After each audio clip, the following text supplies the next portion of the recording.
everybody. The children have been put to bed. The teeth have been brushed.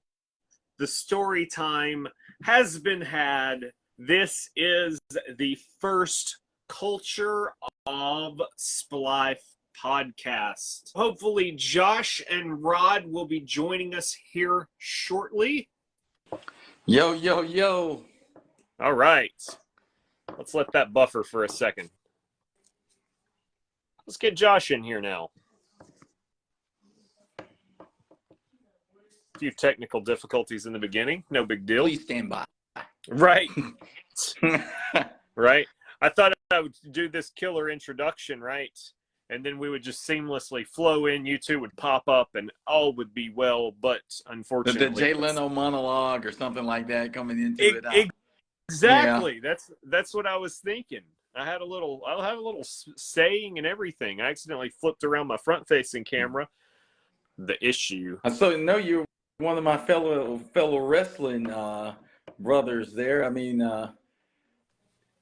January the 9th, Monday Night Raw. Are you going to be there? Absolutely. I had my tickets. They were on sale for less than an hour before I had tickets. I mean, you know, the funniest thing about this one here is Birmingham is the #1 college football town in America. Right? That's the same day of the national championship, but there's no Auburn or Alabama there. So it does not matter today. It does not matter so at all. You fully expect Monday Night Raw to be well represented in Alabama, given this void of football fandom, especially if Georgia's in the championship game. Yes, I definitely see, and I feel like they're going to be. But yeah, I don't. So SmackDown, you were there last time. That SmackDown event was the biggest event that's been in Birmingham in probably 15 years, if I had to guess. But yeah, I think SmackDown was probably the biggest, again, 15 years. I would probably venture to go back as far as the Monday Night Wars, that it was the largest event that we've had in Birmingham in a while.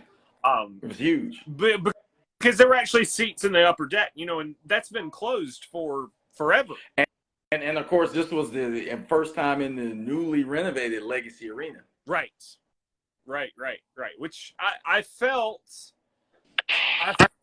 as a man who is 6'2", I felt like the renovations, I did have a little more room at my seat. I wouldn't swear to it. It was a big upgrade from the last time there. And then, obviously we had the whole thing with Big E breaking his neck. But yeah, I'm kind of hoping for an epic return on that night from him. So yeah, welcome, Josh. Craig, go. How's it going? Only 7 minutes into the hour. Man, fantastic. Hey, I was here on time, and I was logged in as myself, and there was nothing there. I was like, well, maybe I need to log in as the page. I don't know what I'm doing. Hey, ladies and gentlemen, for a makeup, at some point, we're going to get him to rock the mic for you. Yep. That's what we'll do. I remember my first WWF event with my dad at the Orlando Civic Center, and I remember saying to my dad, man, can I say kick his butt? Yeah, you can say that. That's a prerequisite for getting in wrestling event that I went to was probably WCW, and it was the loudest thing on the planet. I mean, I have been to Bryant Denny, I have been to Jordan Hare, I have been to the crap hole Georgia plays in. Nothing compared to WCW Monday Nitro when Sting came out. I'm just throwing it out. It was ridiculous. It was like a sound that you could feel. Yes. With the face paint. Exactly. It was an aura. Right. Yeah. It was the craziest thing. But I'm going to tell you, as a wrestling person, you've never truly lived until you've gone to a wrestling event that's the equivalent of a bingo hall, and you got some 76-year-old lady going face to face with one of the wrestlers. I've never done that before. That was like my first experience ever going to one. It was like Greenville, Alabama. It was like, like 200 people. And it was just like, this lady, I mean, she was pushing 80, but she was more intense than his match. I feel like I always miss out on stuff like that because a lot of stuff happens in the backwoods of Alabama. I'm just throwing that out there. A lot of great, like UFC was started basically in Dothan, Alabama, right? All the big events were there. You had all these weird boxing matches because, you can't box in any major city in Alabama. You've had all those. You've had all this UFC stuff, professional wrestling. You get a flyer, some guy hands you one at Winn-Dixie and you're like, oh, yeah, whatever. Buff Bagwell's going to be there, I'm there. You don't know, but that is the way it works. All right, gentlemen, let's get to our topics. We actually had a list, some themes that we were talking about today. Obviously, the one that I was most brokenhearted about hearing, and my phone exploded this morning, was about Mike Leach. So yeah, I was shocked by the finding out that he was in the hospital. That was a big thing for me. I've always been a Mike Leach fan. I didn't realize apparently how much I vocalized it, because not only did the two of you text me to tell me, but every contact on my phone apparently knew. I guess I talk about him more than I thought I did. Yeah, okay, let's there's not a lot to talk about, right? We all know it happened, heart attack. We know what was there. What is your favorite Mike Leach moment? Rod, you got to go first. What is your favorite Mike Leach moment? My favorite Mike Leach moment was hearing him pregame at Washington State talk about the Arizona State Sun Devils game and just go into this philosophical, just diatribe about how do you kill a Sun Devil, right? And so, usually that's just funny in and of itself, but the guy actually developed a thought process behind something that was as mythical as this. And when he said, we probably need to have a formulated plan of, we need a Harry Potter activist that could do some research on how to kill a Sun Devil. Right. Read that whole thing, and what they were talking about was who would be the mascot that would beat all of the mascots in the Pac-12, kind of where that came from. And he brought in Harry Potter when he was talking about the Arizona State Sun Devil. But easily the most unique guy ever. Every mascot, Stanford, oh, that's a tree cut down onto the next, through all of them. I was just like, you got to be kidding me. He was a polarizing individual. He was, I mean, for me, talking about him in the sense of, what he could accomplish on the football field, I'm a defense guy through and through. I like a good defense. I'm a big fan. Offense is flashy, defense wins championships, right? He was an offensive guy. I get it. So for me, his coaching, wasn't, I'm not going to say not impressive, but it drove me crazy to see my team bringing 3 in his face. It's like, rush the quarterback, rush him, goodness. And every defense is bringing 3. And I'm like, man, you're just falling into his trap. And, I saw team after team lose to this. It's like, quit it. Stop bringing 3, bring 7, bring the whole cavalry, let's kill him. So, for me, again, I've always respected him on the football field, but off the football field, great antics. So for you, Josh, what is your number one Mike Leach moment? I had 2, but I think I'm going to go with after Mississippi State beat Vanderbilt 45-6. He's being interviewed on the field, and all of the players are arm in arm, singing the alma mater. And he's talking about his favorite candy, yes. The freeze that come in the boxes. You can only get them at the dollar store, so I get them at the dollar store. And then she says, oh, so what about chocolate? He's like, oh, I love the Almond Joy. Wow, these guys are arm in arm, going back and forth. alma mater. I mean, wow, what an unbelievable guy. You know what's crazy about that is he comes with these off the wall things, but we all can kind of connect with him. I mean, like when he started, when I watched that interview and he started talking about sprees in the box, I'm thinking about 5th grade snack time. I'm like, I love the sprees in the box. You know, it's like it's hard but chewy. Come on. You know, was one that I just saw today, and that was, and it's almost like these reporters bait him. You know, he walks up. I don't know who she is, but she works for the SEC network, and she says to him, "Hey, I'm getting married. What are your thoughts on weddings?" Did y'all see that? yes.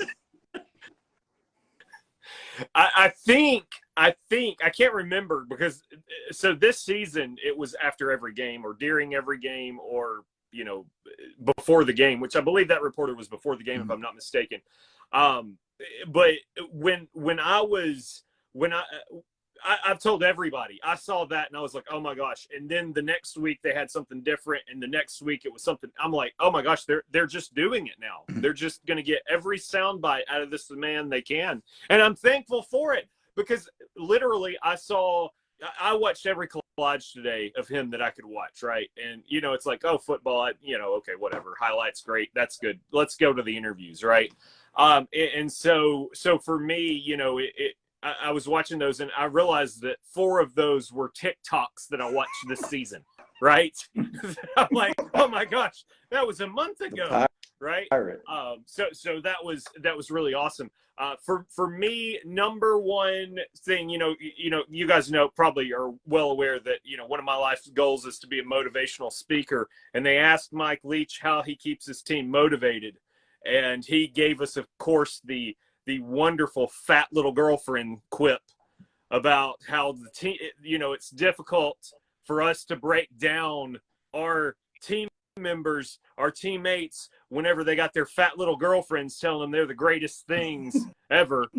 And so they're getting advice from their fat little girlfriends. And I'm like, oh my gosh. And it stuck, right? He did that interview. This was back, probably Texas Tech interview. If I had to guess. And I even saw clips of him still referencing the fat little girlfriends on Washington State, right? So it just stuck with him forever. Here's the scary part about it. You mentioned him. He never won a championship at anywhere he went, right?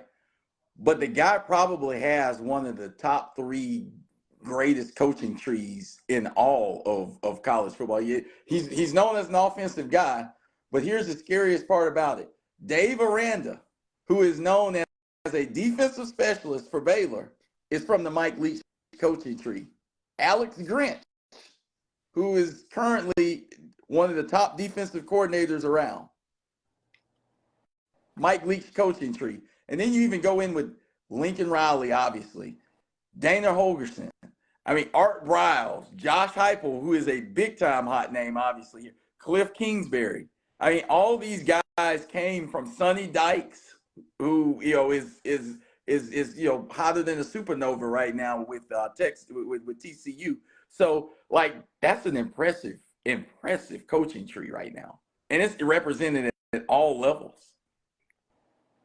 Absolutely. I think there's a certain level of being a motivational leader that he had about him that he has instilled on his coaches. Like the guy from TCU, man, that guy is a motivational leader, and they have a definite little man complex going into the playoffs that they're definitely gonna show off. I'd like to see him win the national championship. That's just me. It'd be a fitting gift for the Leach contingent for sure. I think you got to, right? What did old Kirby Smart have to do with Mike Leach, right? We got to win one for the Gipper. For the Pirate. Yes. What's so crazy about this is we were talking about this guy for the last 2 weeks. Mm-hmm. Absolutely. Talking about him when he had the heart attack Saturday night. We were talking about him for a while. Yes. And it's interesting that we were talking about him. And then this happened. Yeah. It was really weird. A good buddy of mine who's a Mississippi State alum actually sent me a text Saturday night or no, I'm sorry, Sunday. It happened Yeah, Sunday. it did. Yeah, he texted me Sunday night, and it was a reliable source, kind of thing. And then nothing came out until the next morning. Yeah, but you actually shared it with us on Sunday. Yep, absolutely. So I mean, it's just too bad that there wasn't anybody at the house. Yeah. They said 15 minutes he was by himself. Yeah, and that I mean, you're done from a brain activity standpoint after that. No doubt. So, but what a man. It'll be interesting to see if they play the bowl game. I know there's talk about possibly not playing the bowl game, to kind of honor him. So yeah, that's a sticky situation to be in. I don't know what the right answer there is. Do you play? Do you not play? If you're Illinois, would you want to play? Yeah. Right? Because I mean, like, you don't want to go out there and purposefully lose, but like, as meaningless as this bowl game is, and I'm not saying that the bowl game's meaningless, from a momentum standpoint, you build into the next season, but it's not like it's for a championship. It's just, a good trip to Tampa Bay. Hey, go out and get blasted the night before and go lose that bowl game. I mean, like, I feel like Illinois could definitely chalk it up to that. I don't think that we want them to. I think we want Mississippi State to win in a fair and square manner. But how do you play that game without that on your shoulders? Well, if you look at the trends, Virginia shut down the season after the tragedy with the 3 guys on their team getting murdered. And I mean, I'm thinking, if we're looking in terms of where the trend is, most likely that game is probably not going to be played. Could be wrong, but I'm thinking that could be the case. I just got a note from a very reliable source that just told me that Mississippi State will be playing in the bowl game. Okay. So, well then, Drew, Illinois, let's go with that strategy then. Yep. It's listening to the podcast right now. So there you go. That's the benefit, the advantage. Yeah, I saw, one of Mike Leach's final tweets was that they're going to allow the cowbells in Raymond James Stadium. Okay. Because that was, you can have the option of ban them, right? Because Mississippi State comes to your school, you don't get cowbells, right? So it's always optional at the bowl game. They got it pushed through. Hey, I honestly, at this point, no offense to Illinois or anything, but I think we'll all be rooting for Mississippi State a little bit deep down inside, because I don't know a lot of people that just dislike that program through and through, much less on the cusp of losing a coach like this right before your bowl game. The cowbells would be a magical moment, going in that bowl game. So yeah. Absolutely. It'll be an emotional experience nonetheless. So I'm going to be tuning into it, right? You gotta watch. It's a question now. Yeah. Probably wouldn't have before, but I no, won't have. But yes. Maybe post-game interview. Yeah, I was just about to say for a post-game interview, or maybe just to find out what he's saying, pre-game. Right. We got to know what they're bowl talking conference, about. Right? Pre-game conference the day before or something. Yeah. All right. So I talked about Twitter. Talking about what they're talking about on Twitter. I don't know if you guys have been on for the past 2 weeks and saw this Brittney Griner situation. Oh, who's that's you got no clue? No idea. No. So I hear that she got in trouble. Apparently, that's what I've heard. I'm not sure though. Rod, do you want to give some details on the matter? We're talking about just the genesis of how we got to this point like 9 months ago? No, I think we all know that she's a former NBA player that got caught with a little bit of pot crossing a border, right? No, she had, right? Yeah. Yeah, and that's debatable. I mean, if you don't know, you have it. I can believe you when you say that. You're going into Russia, you got a little pot on you. You probably meant to smoke that before you went into Russia. I'm just throwing that out there. I mean, it is Russia, I think that's believable. Probably a little actually, bit of anxiety before anybody goes into Russia at this point. Yeah, I think you want to be above reproach there. Obviously, it's been a minute, right? Because everything had to lay out, because she was in prison and everything. So I guess we'll go round table. You're on the bottom left. Rod, we'll start with you again. What are your thoughts on the matter? Well, when this initially happened, I thought to myself, I figured it was going to eventually work out. I didn't necessarily think it'd take 9 months to work it out and, us have to trade off our arms dealer, but I figured it'd work out, right? And so I knew that the narrative coming out of this was going to obviously be that we're going to have to address the situation. Did you mute yourself, Rod? Muted, right? I didn't mute you, I promise. Unmute yourself.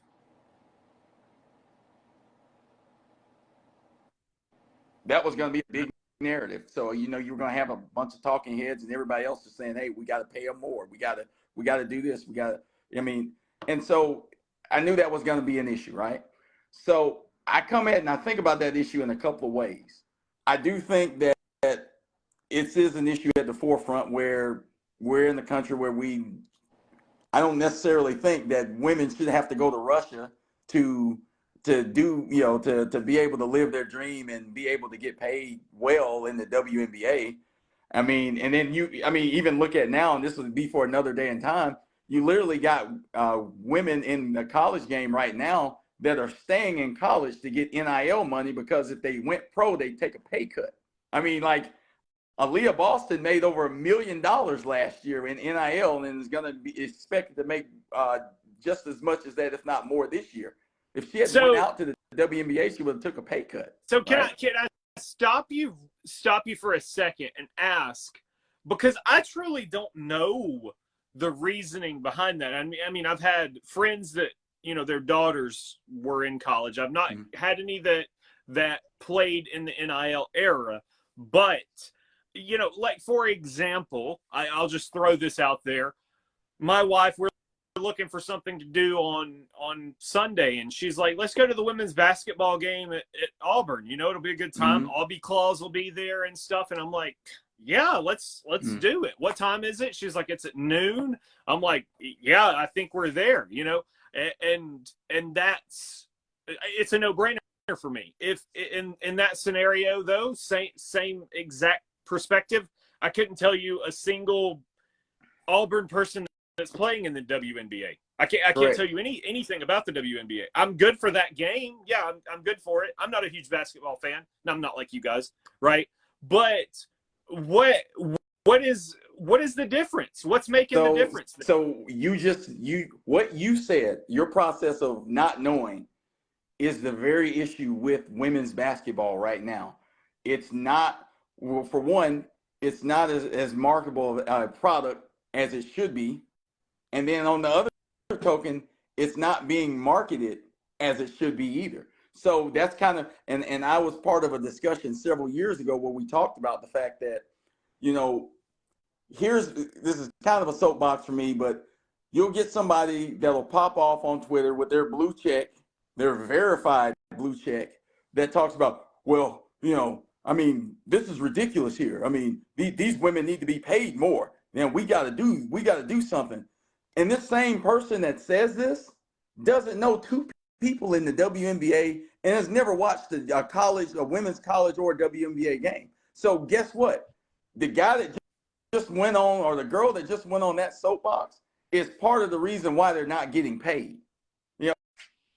And then it's kind of one of those things where it's like, oh, we can't bring in, just a dichotomy, use a $10 word there, between the men and women's game, when we've got so many people who are on that soapbox that they don't watch it. Whether it's men or women, they just, nobody's watching it. Nobody's really marketing it. And one of the things that kind of gets me too is in the Brittney Griner and really just the landscape of the WNBA. Typically now, outside of Brittney Griner, if the WNBA is in the news, it's typically for them taking a political stance against something that's going on or somebody, right? And so, the way I look at it, of course, we always can, we have our beliefs. We're in the United States of America where anybody can express it if they have a soapbox or a platform. But if you have a product that you are trying that is struggling to be marketed to be on a level playing field, you know, I'm sorry, but going woke is going to keep you broke. I mean, I'm just saying that your problem is you've got to show the significance of why you have a quality product. There are some phenomenal athletes in the WNBA, but if all I hear about in the news is a political stance you've taken, it's taken away from those girls and the ability of that game to be able to showcase the fact that it's a legitimate game. And then you're ostracizing people that could be a marketing, investing part of your audience by doing that. Yeah, I know me personally, coming from an outside in, it's not that I don't enjoy the game basketball. I just don't watch basketball, man. I've got so many other sports going on. Basketball is the one that I cut until March, and then it's March Madness. That's it. And from a product standpoint, you could market me, right? I'm the guy that you can market, right? And like I can throw out there the NBA on, and everybody will say NBC, right? And I can give you those quips and name you those players and everything, and look at the product. But as far as WNBA is concerned, I've really, like you said, I know the stance that you're taking politically. That's all I hear. Yep. Or if you get arrested in Russia, which is our topic at hand, right? And that's sad because again, it's not that I don't dislike the sport. I mean, heck, I've watched enough of every other kind of sport to enjoy WNBA. I just legitimately couldn't watch it if I wanted to. I don't I'm a proponent know. in general of basketball starting the season a little bit later, like college basketball. What sense does it make that you got the two biggest games to start your season like sandwiched in between like the college football playoff poll? You're going toe to toe with college football and the NFL. You can't win that. Look, as an English soccer fan, that's always, there's never a good time for it. It's never a good time. Rod, I kind of like how you transitioned from, the political side of, should she have come back or whatever, and got down to the crux of the problem. And you're exactly right that a woman who is by far, well, let's just say top 5 in the WNBA, that she doesn't have enough money to be able to support the lifestyle that she chooses to live, that she has to go to Russia.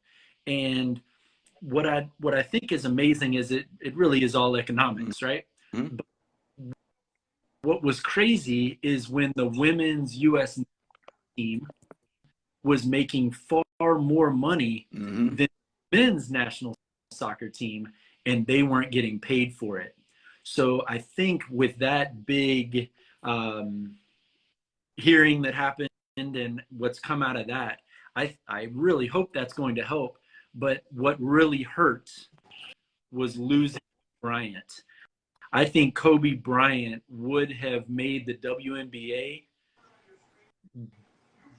I don't want to say battle the NBA, because David Stern did an unbelievable job for 37 years to get it where it is today. But Kobe Bryant wearing the WNBA logos on shirts, going to games, and obviously his daughter being a phenom. And he literally had a thriving AAU women's circuit that would have survived even beyond his daughter. That's right. And I really like how we just kind of shifted, Rod, because everybody has their opinions as to, should she have been able to come home? She broke a law, right? If Singapore and I spit on the sidewalk, I could go to jail. If I steal something, they could take me out back and cut my arms off, So all of that to say she did the wrong thing, but let's get to the crux of the problem. Go to Russia 2 weeks before Russia was invading Ukraine or whatever the time frame was. And that's the big concern for me. And it just so happened to be what it is, right? It just so happened to be Russia. I mean, because these women are going all over the place. It's like baseball was way back in the day before you had the major leagues, and you were going everywhere that you could possibly go to play baseball just to make ends meet, and who knows, the MLB may be right there again because the viewership's not getting better with that one. But yeah, if the WNBA, was the WNBA, it truly was, what the NBA is. I think you're right that this probably isn't an issue because she's probably not going to Russia. I'm not seeing anybody volunteering to go there. You know what I'm saying? You're pretty much going there because you have to. It's financially good for you to go there. So that's a fair state. It's nowhere near where I thought this was going to go when I brought it up, but it's a fair point. It's a completely fair point. That's the one that everybody loses there is because it's not one of those things where it's just like, well, just go ahead and pay them. Well, let's actually address what is the problem with it. What's the problem with the marketability? What's the problem with the fact that the product often loses money or is the NBA is having to foot the bill on it? I mean, a daughter that's a basketball player and has those aspirations, but and she'll be the first one to tell you that the saddest thing about it is I mean, she'll be very candid here is that the boys at her school know more about girls basketball than the girls and the moms, and so it's one of those type of things where, if we want to be able to say that there's a gender gap and we need to close the gender gap, well, the gender that's being represented needs to be represented by people being fans of watching them. That's great. Yeah, I don't think it stops there, though. I mean, it really doesn't. I think there's a good viable product. I grew up on women's soccer. The women's U.S. national team. I thought it was glorious to watch the women's U.S. team play. Oh, absolutely. I got to do it in '96, right? They were hosted here in Birmingham. Most people don't know that the Olympic Games bled all the way over from Atlanta to Birmingham, and I attended several of those soccer matches. And honestly, as a kid, not knowing a lot about soccer, the men's looked violent, the women looked elegant, and I'm not saying that as a gender specific term. I'm saying that from a, strategic passing, to goal standpoint. It was a very elegant game, and the guys were just out there, tackling each other. Of course, I wasn't watching teams that were playing in the World Cup this year, to say the least, because I believe it was, the games I went to was like South Korea and Mexico or something like that, which I believe Korea actually was a World Cup team this year. So I shouldn't say that. Mexico, were they? I don't remember. Yeah, they were. They just didn't make it out of the pool play. Yeah. Okay, out of pool. Yeah, I'm thinking round of 16. I wasn't thinking group. I could only focus on the one group. It's too much soccer for me. All right, what's next on our list? We need a good transition, and I've lost the list of what our topics were we were discussing tonight. Oh, I know a good transition. Let me take a sip of my water here. I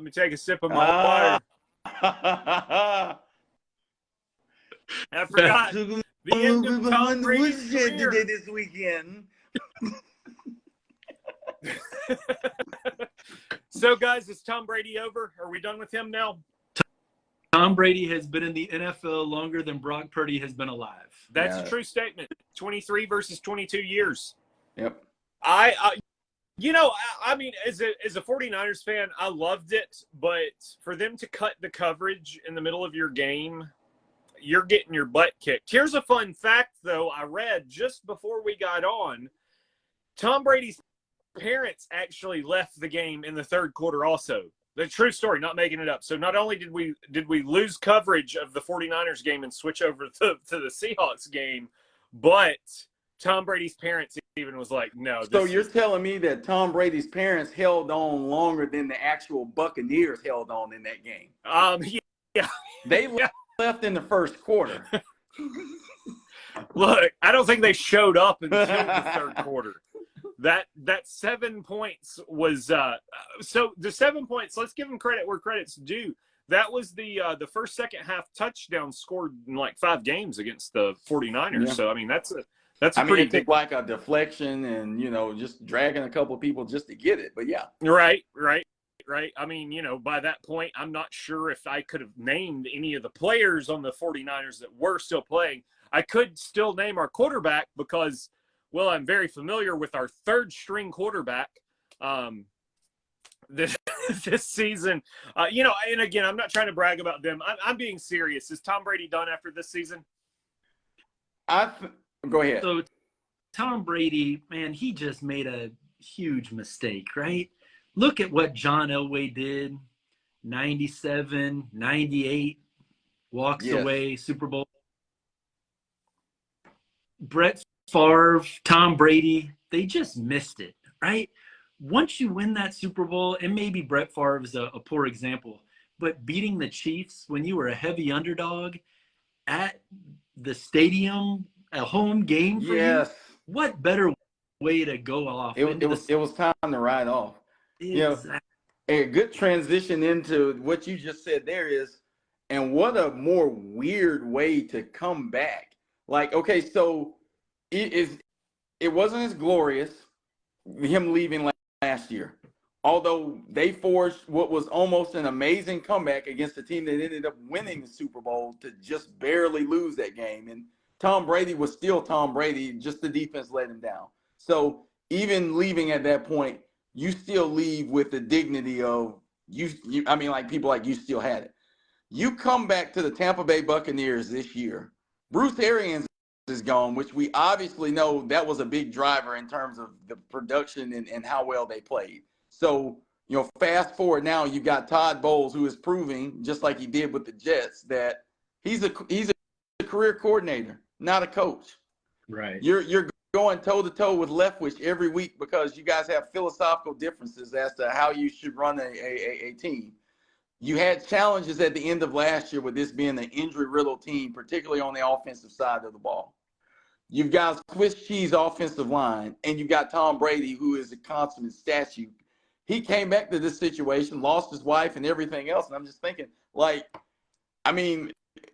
you would think that somebody like Tom Brady would just come back if he just knew that unless something crazy happened, this team is going to be competing for a Super Bowl and very likely to at least be in it. This team's nowhere close to that. And he came back to that situation. So I think he'll definitely not be with Tampa Bay.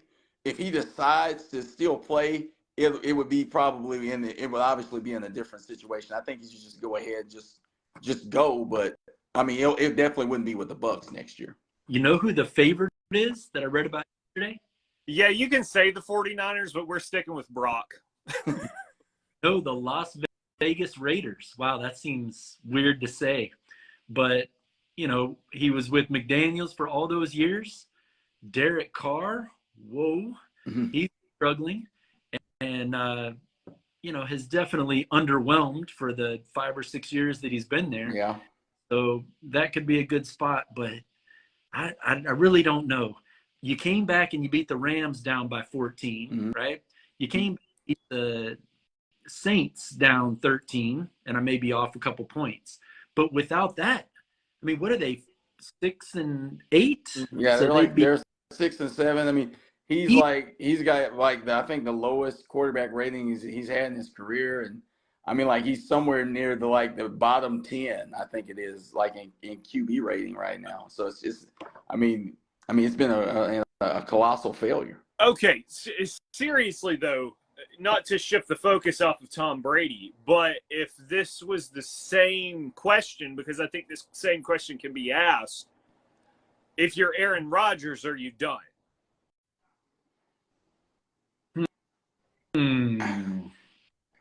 In Green Bay, yes. I really do. And this Christian, what's his name? Christian from North Dakota State. All of a sudden, he's a stud. He has 8 touchdowns his last 5 games. He's the one that dropped the go ball against the Vikings wide open. Christian Watson. Yeah. I think that all of a sudden, he's looking all world. So he's got that guy. He's got this guy named Romeo Dobbs, Yep. he can play ball. I mean, you take Devontae from Aaron Rodgers, his safety blanket for all these years, give him a bunch of rookies, and Randall Cobb, who's like 416 years old. I can remember him dominating Auburn when he was at Kentucky. Seems like every other year he's coming off of like a season-ending injury. exactly. But here's my point. You guys can debate that. We're talking 6 years difference between Brady.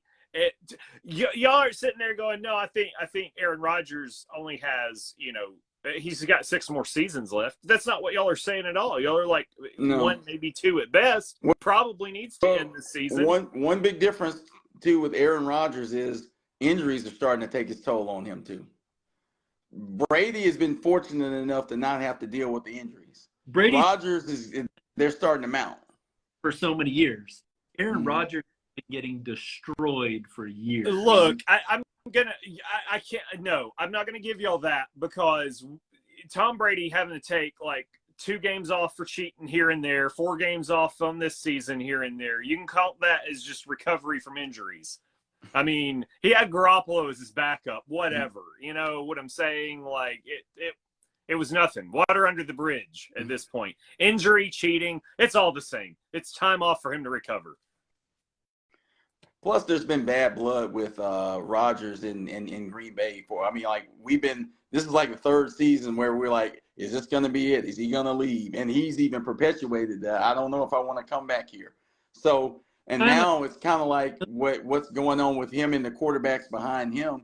It's literally like this, basically what happened with him and Favre is now, it's come full circle here. So it's like I've been real unsure for the last 3 years if I even want to come back each season. I've got these injuries going. I'm older, and they've got pieces that they can transition with. I just don't see how.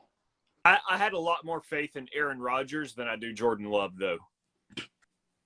I'm just throwing that out there. You're right. It's a similar situation, but I just don't trust Jordan Love. Funny you mentioned that, Drew. Did you see when Jordan Love came in for Aaron Rodgers? I think it was a Monday night game a few weeks ago. I did, yeah.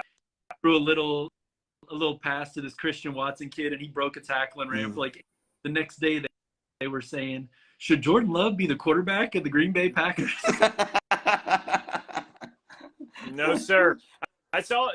So my youngest son is a Packers fan, and they rank up on my list of 32 pretty high.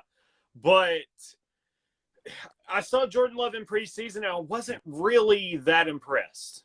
I wasn't. Do you know who impressed me in preseason? Who was that? Brock Purdy. Exactly. Brock Purdy impressed me preseason, and I Mr. nailed that one. So, hey, we had to cut a guy to keep him. So, and I was like, I think we cut that guy after I saw him in preseason action. Because I knew, we had quarterbacks for days. Like, on our 80-man roster, there was at least 27 of them that were quarterbacks. Garoppolo was the backup. I mean, you know what I'm saying? We just had all these quarterbacks. And so, in all seriousness, though, the 3 that we had playing, I was like, I think you keep Purdy. This guy's he did phenomenal in preseason, and they kept him. And I was scared, but it panned out. So it was actually pretty under the radar in college as well at Iowa State. I mean, they did win a Fiesta Bowl and all this other stuff, but it was one of those things where it was Iowa State, and they were, like running back you. So if you've got, the running backs that come through there, like Breece Hall, I mean, that's who you're going to feed. But he's always kind of been that guy that, kind of can improvise, heads up type of guy. So there's some pieces that people could work with there, just in flashes that he could show where he could really be a quality quarterback at the next level. He just didn't get a chance to have a very, very large sample size of that, just given the system that he was in. Right. So circling back full circle to Brady, if he stays, do you think he loses his GOAT status? Wow. No, he wouldn't lose it. Wouldn't lose it, but man. so is this? Would you say this is Jordan at the Wizards for him? Hey, look at Jordan's stats with the Wizards before you say I can't say it's Jordan at the Wizards because balling you got for the to Wizards. think about Jordan at the Wizards. I mean, he was so pissed with them not doing what he was paying them to do that he just said, "Look here, I'm just going to come back out of retirement and at least get them to the playoffs. Mission accomplished." And I still sprinkle in a couple of 40 and 50-point games in there.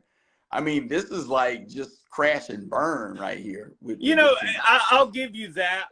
I will give you that. But you have to think there's 5 men alone protecting Brady, right? We're talking about 11 guys here that's got to be on your bandwagon, not 4. True. So you stand out more if you're Jordan at the Wizards than Brady at I would say the Bucks. Kobe last season with LA. Okay. And you just kind of hope maybe he can have that Kobe moment in the last regular season game or something like that, that he had against the Jazz. But it was basically that situation where it's the team was a disaster, and but he wouldn't lose his status because wake me up when somebody is at like 5 Super Bowls, and then we can start talking. I'm calling it right here. The Bucks still make the playoffs this season. It's going to be Tom Brady fashion. It's going to be an epic story because they play the Panthers last game of the season, and they're the 1 and 2 in the division. Now, given they may be a less than 500 team when they make the playoffs, but I still think playoffs this season. That division that was the NFC South it's like the 4th day on the clearance rack. I mean, you can't even give the stuff away that's left, so they'll win that by default. I feel you. So we brought him up. Michael Jordan got the honor of the trophy being named after him this season. Grego, what are your thoughts? I love it. Maybe we'll stop the GOAT talk, right? Like, he's the only. Like, Bill Cartwright, Will Perdue, Longley, Bison Dele, Judge Bushler. Ron. I mean, do I need to go on? Versus LeBron James, Dwayne Wade, Chris Bosh, Ray Allen. I mean, LeBron has to have everybody around him insulating him just perfectly to still not have the results Jay did. That's it. Mic drop. Go ahead, Rod. I mean, you did there. I mean, and then he had all those pieces just to steal an occasional title. Right. He lost to the Dirk Nowitzki-led Mavs, right? Like, that's the thing that people don't understand. Like, he's got 4 rings, right? Like, only 2 of them, they were even favored to do it. Exactly. See, y'all go. The corner. The Spurs win that one too, Yes. You guys go a whole different route than I expect you to go here on this. Look, okay, Michael Jordan Trophy. Is that the official name of it? It is. Yes. Michael Jordan Trophy. About Okay, time. so here's minute, and then it's Michael Jordan Trophy. Okay, so repeat that. What did you just say? I didn't hear you, for real. I believe it's the Kia Michael Jordan MVP Trophy, something like that. God, Gotcha. that just doesn't go together. Kia and then Michael Jordan. The Ford Michael Jordan Trophy. All right, so here's my issue with it. I'm gonna throw this out there. Here's my issue with it. The only issue I've got with it, you named a trophy after the guy that received it the second most times.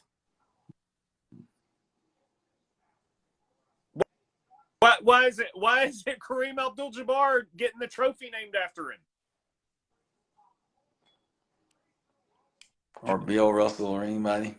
Well, Bill Russell already has the award, right, for MVP of the playoffs. Mm-hmm. So I'm going to take Bill Russell out of the conversation, even though he's my GOAT. I know how you feel about it. He's my GOAT. But he's already got their award. He also tied with Jordan for MVP trophies. But you got the guys that got it 4 times with trophies, but the guy with 6 has got what? I mean, we got to also look at the body of work too, right? I mean, it's not necessarily just about the number of times. It's what kind of impact that the guy had, like, period, in the game. I mean, it's kind of like if you're a wrestling guy, and we might say, well, Randy Orton has like 14 titles, right? But if we talk about who had a greater impact on wrestling, Randy Orton or Hulk Hogan, we're going to say Hulk Hogan. No. I'll give you that, except for we've got the opposite problem here. We got the opposite problem because of Kareem coming first. You don't have Kareem Abdul-Jabbar. You don't ever have Michael Jordan.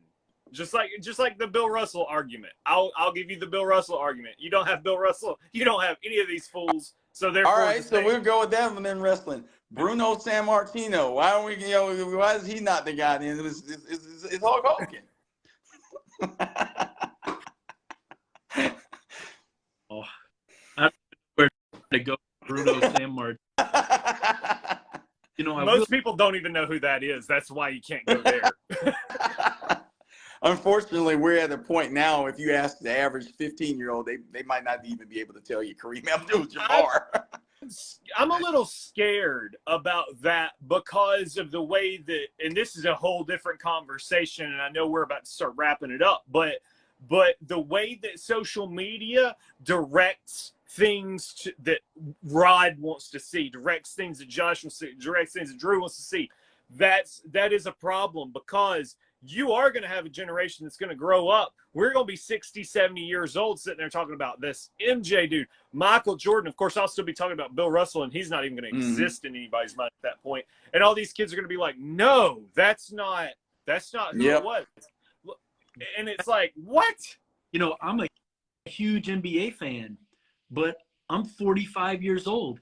And I didn't know Kareem Abdul-Jabbar till he was towards the end of his career with the Lakers. Yes. So why would you name the trophy after somebody that, to your point, Drew, nobody knows if they're 30 years old or younger? I mean, I remember a guy we used to work with at YP. His son was talking trash about Vince Carter, saying, oh, Carter's trash. He can't jump, blah, blah, blah. He said, boy, come over here. And he searched for Vince Carter on YouTube, and he said, you just watch those dunks and then come back and talk to me, right? So that's kind of the same situation here. Who knows Kareem Abdul-Jabbar, who is watching the NBA currently? Is how many people our age and younger, and even my kids, know who Michael Jordan is. And Michael Jordan hasn't played basketball since what, Rod? 02? Correct. Drew? I mean, we're talking about 20 years. And how many people are like, yo, I want to get the new Steph Currys that come out, right? Not even, hey, I want to get the new Durants. It doesn't even sound right. Nope. You say, I'm going to get the new Jordans. Correct. That's it. That's all. Not me. I was sporting them Karl Malones. I got the Walmart shoes, the LA Gears, purple and LA white. Gear, baby. Black and white. That's what I was sporting when them new Carls coming out. Hey, 32 for 32. But it does disturb me a little bit in all seriousness, though, us talking about that, because to me, that's the only reason why you name the trophy after somebody, right? Is to cement that legacy of, hey, maybe they're going to Google it. Like the Bill Russell Award, I will fight anybody to their death if they ever want to change that name, because the NBA is not the NBA if Bill Russell never existed.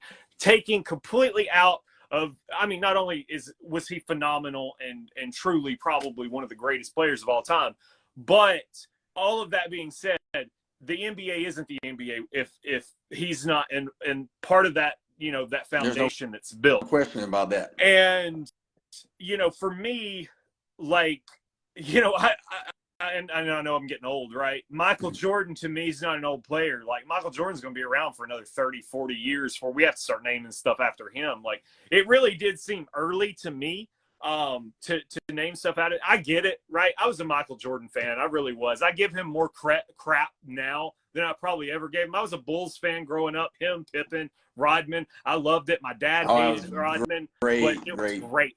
I loved it. Bulls Every time were I could amazing. tune in, I watched it. And, like, so to me, it's all about cementing the legacy so that the later generations, again, maybe they read about it in a book, maybe they Google it, I don't know. So that's the only reason I even would suggest the Kareem Abdul-Jabbar trophy. Maybe we hyphenate it, right? The Jordan Abdul-Jabbar trophy. I don't know.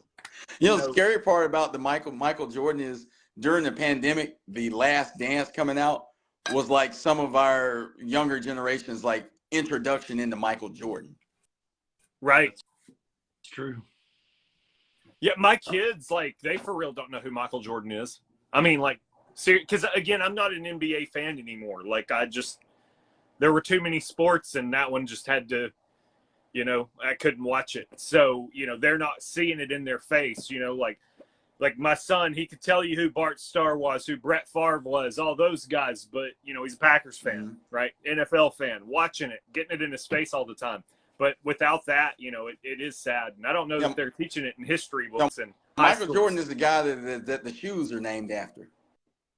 Right. That's it. That's it. Oh, man.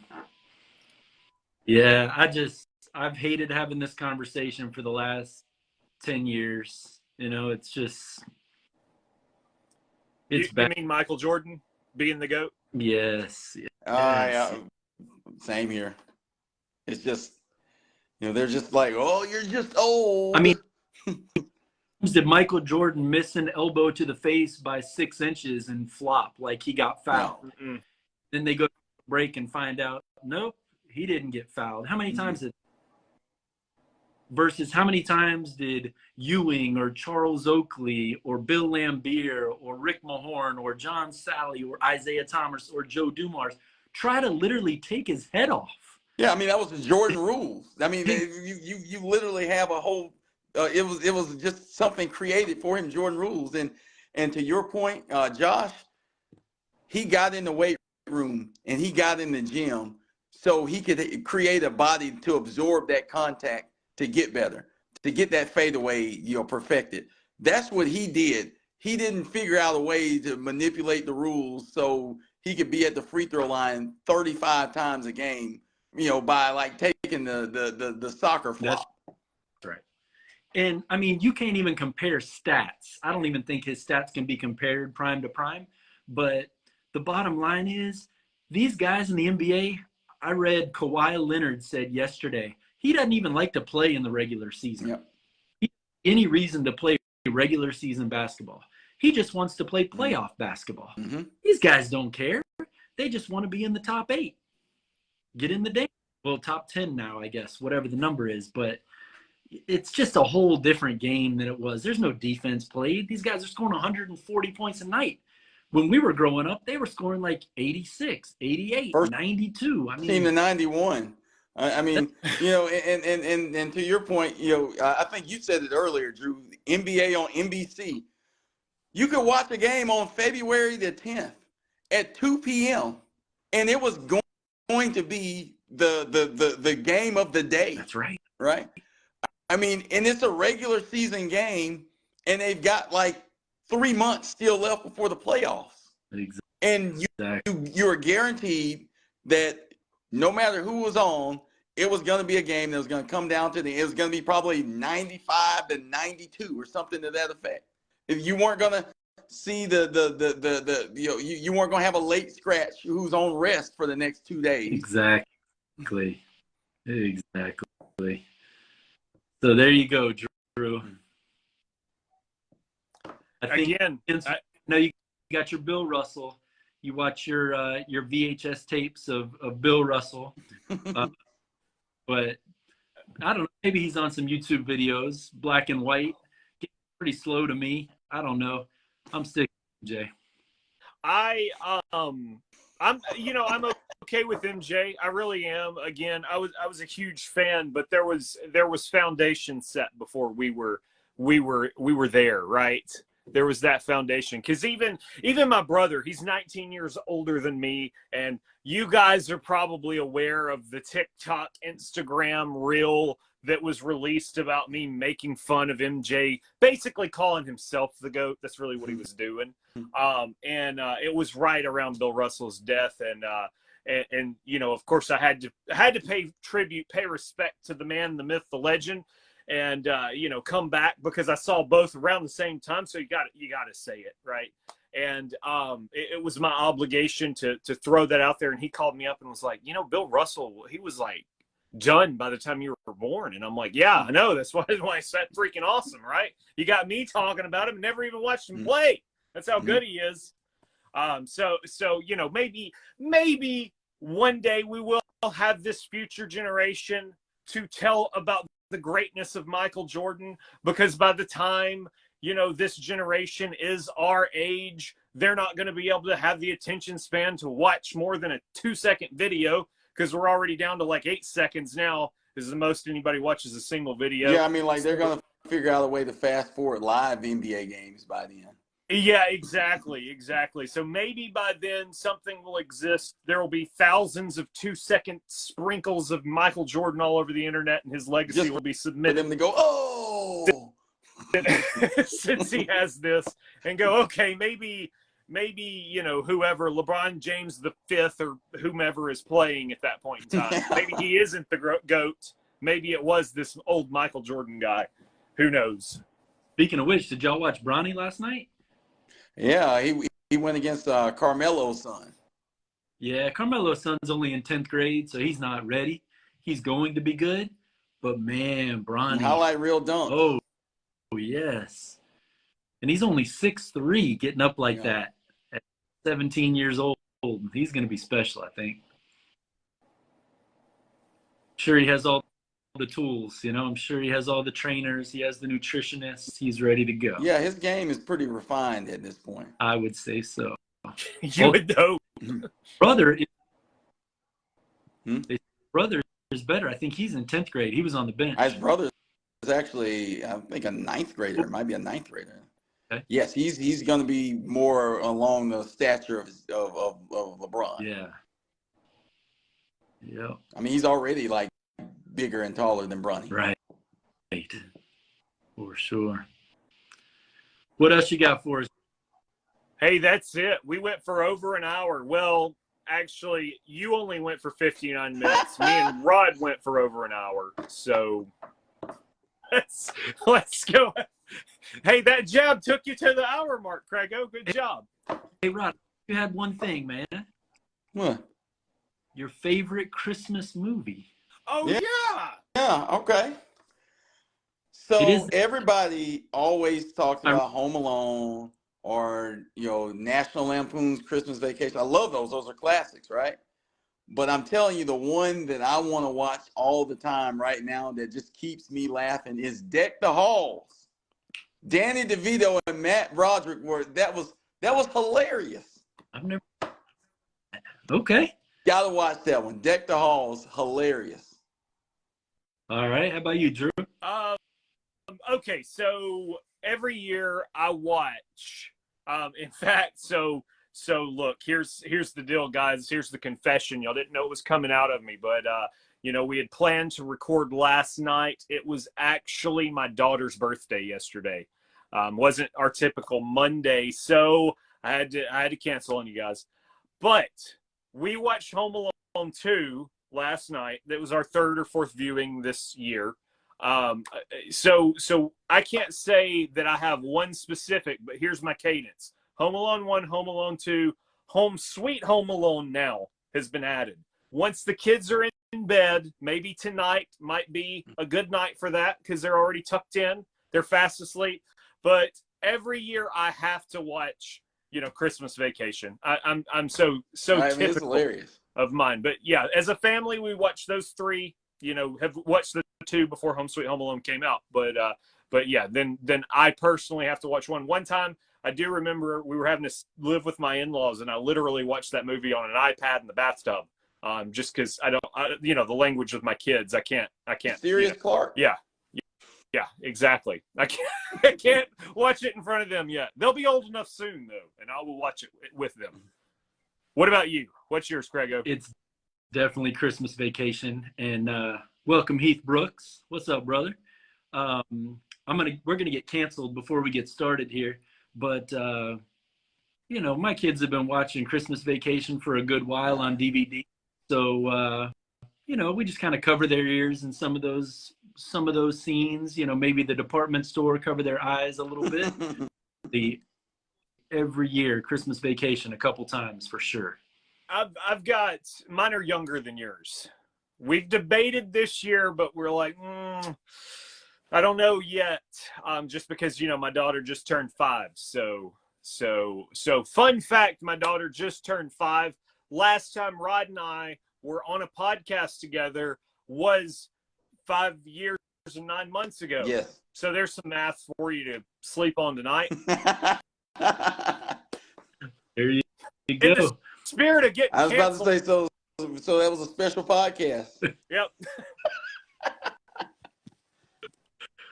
Well, that is good stuff. So what will be our regular scheduled time and day? As of right now, probably now, Tuesday at 9, I think. Man, we can't get this thing together at all. I thought it was Monday at 8:30. Oh, crap. You're right. Monday at 8:30. That's what I meant. That's the beauty of this right now, is to be able just to figure this out live. Hey, maybe we can get some of the people in the chat can like make some suggestions or something. I was kidding. I was kidding. I meant Monday. I meant Monday at 8:30. Jeez Louise. We can take a poll. That's such a better day for me anyway. Especially, since I do have the Vegas trip coming up. Yeah. So we will be live from Vegas. Well, I will be. You won't be. So, sorry. Thanks for rubbing that in. Yeah, no problem. I appreciate it. No problem. Anytime. Enjoy your smoke-infested casinos. What, they do that there? Maybe you can give us some footage of a show live while you're, on air with us. So maybe, although I don't know. I typically don't do a lot of Facebook Lives. You guys are the only ones I go Facebook Live for. So consider yourself special. But I'm normally a TikTok Live guy. That's what my daughter said when I said I was going to be on Facebook Live. She's like, nobody uses Facebook Live. That's for old people. Oh my goodness, yeah. My daughter's like, it's all about TikTok and Snapchat and everything else. The Dad, problem is you guys suck at TikTok, so we can't go live there. Let us try. I mean, we could probably figure it out. No, okay, so seriously, we might transition to there. It depends on, how Facebook does. If we get people on Facebook, that'd be great. I mean, we had people tonight. I'm pretty sure it was my mom and a bunch of Josh Craigo's friends, but we had. I was on. Did you see that, Rod? Drew Dennis? Okay, now I couldn't even get the thing to come up over here. But yeah. So if Facebook Live does fine, I mean, I'm good with sticking with it. But yeah, I typically do TikTok Live. That's what I go live on, and I have quite a following on TikTok. But you have to have 1,000 followers to be able to go live on TikTok. We'll be there soon. I only told people I was doing this, and I think 5 came on. Well, so we're going to be okay. We got to get our nice logo. We got to look a little bit more professional. You're stressing over this logo. Everybody we know will know about it. Do you not like the free logo I did on Microsoft Paint or whatever it was I put it in? Paint there. Clip art. Yeah. I just didn't want the default head to be there. Like, I was just like gray and white. You know, so my Monday consisted of me building like 20 social media profiles. By the way, we got banned from Instagram. Just an FYI. It's okay though. We're back.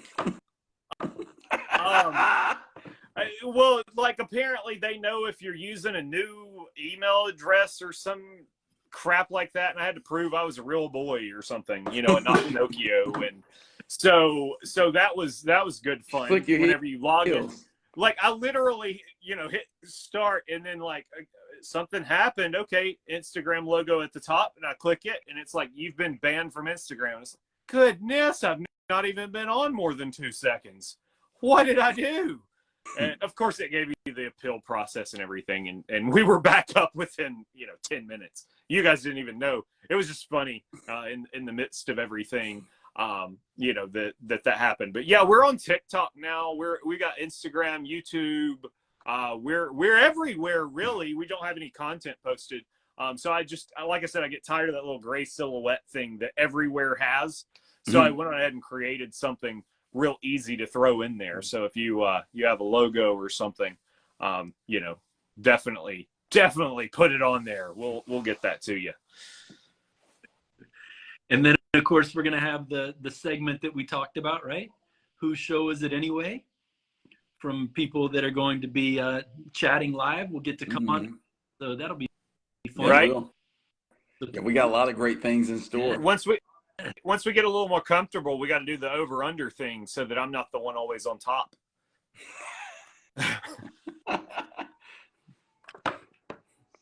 All right, that's a good place to stop right there. Yeah. Good comment. I didn't mean it that way. We'll Josh. let everybody that's on the chat just kind of marinate on that over and under right there. Yep. The idea is I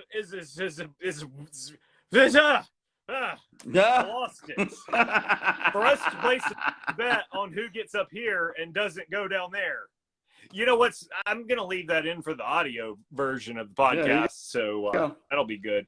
Which, by the way, that's the one thing I didn't work on is the actual podcast part. So I don't know when the audio will be going out to iTunes and whatever else you get not Spotify. Just stay tuned. But yeah, Amazon. That's a work in progress. We'll at least have videos though going out. I'm gonna splice this up, take everything out of context, get y'all canceled before we can even get started. That's right. Splife it up. Splice it up. All right, gentlemen, let's end this. Going from bad to worse quickly. Still got viewers. They're still left. Let's end on a positive. Hey, I mean, this is entertaining. Are you entertained? Are you not entertained? Break out the guitar and the brewskis. It's after 10, guys. Let's get it going here. All right, we got to stop. Seriously, this is the reason why I'm in the studio today, is so I can have access to random guitars and sombreros in case a party breaks out. Yeah. All right. We're ending it. I'm about to finish. Lovely chatting with you guys. Thank you for tuning in. See you guys.